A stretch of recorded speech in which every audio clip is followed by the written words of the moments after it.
Scabies হচ্ছে এক ধরনের প্যারাসাইটিক ডিজিজ বা যেটাকে আমরা বলি জীবাণুর কারণে যে ডিজিজটা হয়ে থাকে সেরকম এক ধরনের চর্মরোগ। এক্ষেত্রে দেখা যায় যে কমনলি সবাই বলে যে আমার অ্যালার্জি হয়েছে, অ্যালার্জির মধ্যেই ফেলে দেয়, কারণ চুলকানি যেখানে আছে সব অ্যালার্জি।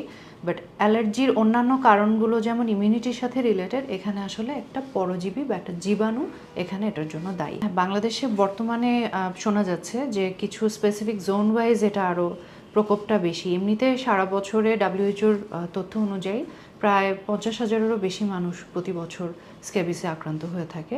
তবে এবার সেটার প্রকোপ আরও অনেক বেশি।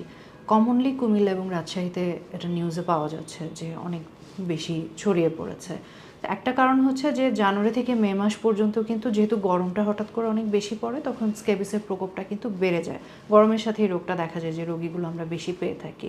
তারপরে যেই এলাকাগুলোতে একটু ঘনবসতি বেশি বা যে সমস্ত জায়গায় একই জায়গায় খুব ক্লোজ কন্ট্যাক্টে বেশ মানুষজন থাকেন, যেমন মাদ্রাসা বা স্কুলের হোস্টেলগুলোতে, এবং আরেকটি হচ্ছে রিফিউজি ক্যাম্প যেখানে আছে, যেমন রোহিঙ্গা ক্যাম্পেও কিন্তু এর প্রকোপ অনেক বেশি। তবে স্ক্যাবিসের ক্ষেত্রে আসলে সংক্রমণ হওয়ার প্রায় 15 দিন, প্রথমবার যখন সংক্রমণ হয় তার প্রায় 15 দিন পর থেকে রোগীরা আসলে লক্ষণগুলো দেখতে পান।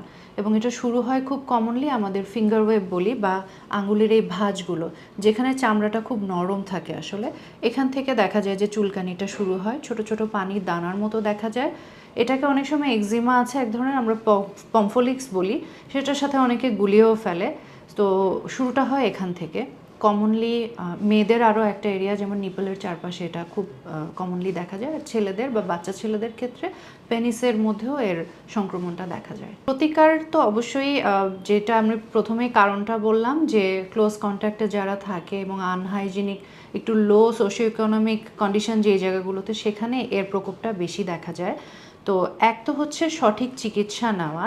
এখন এখানে একটা ব্যাপার হচ্ছে কি, বাংলাদেশের আমজনতার একটা প্রবণতা হচ্ছে যখনই যে কোনো ধরনের চুলকানি হোক বা টুকটাক স্কিনের অসুখ হলে তারা শুরুতেই ফার্মেসিতে চলে যান এবং ফার্মেসির বা দোকানদারের পরামর্শ অনুযায়ী একটা মলম তারা ব্যবহার করে ফেলেন। এবং সবচেয়ে বড় ভুলটা হয় কি, অন্যান্য চুলকানির ক্ষেত্রে যেমন স্টেরয়েড দিয়ে ফেলে, এক্ষেত্রেও স্টেরয়েড দিয়ে ফেলে। এই ধরনের প্যারাসাইটিক ডিজিজে যখন প্রথম স্টেরয়েড দিয়ে ফেলে তখনই কিন্তু এর সংক্রমণটা অনেক হারে বেড়ে যায়। এবং ওখানে একটা খুব কমপ্লিকেটেড ইস্যু আছে যেটাকে আমরা নডুলার স্কেবিস বলি। বাচ্চাদের দেখা যায় যে এই স্কেবিস এই ছোটো ছোটো পানির দানা আর থাকে না, তখন বড় বড় দানার মতো হয়ে যায় এই জিনিসটা। সেটা খুব মারাত্মক আকারও ধারণ করে। এখানে মানুষের একটা সচেতনতার প্রয়োজন আছে যে চর্মরোগ, বিশেষত স্কেবিস যেহেতু এখন প্রকোপটা বেড়েছে, যারই এই ধরনের চুলকানির সমস্যা হবে অবশ্যই একজন চর্মরোগ বিশেষজ্ঞর কাছেই যেতে হবে। কারণ একটা চর্মরোগ, যে সিমটমগুলো আমরা দেখতে পাই, একই রকম সিমটমে অনেকগুলো রোগ হয়ে থাকে এবং এগুলোর ট্রিটমেন্ট কিন্তু ভিন্ন ভিন্ন। সো এখানে মানুষের সচেতনতা সবার আগে দরকার। তারপরে হচ্ছে প্রপার চিকিৎসা, এবং চিকিৎসকরা কিন্তু কিছু উপদেশ দিয়ে থাকেন।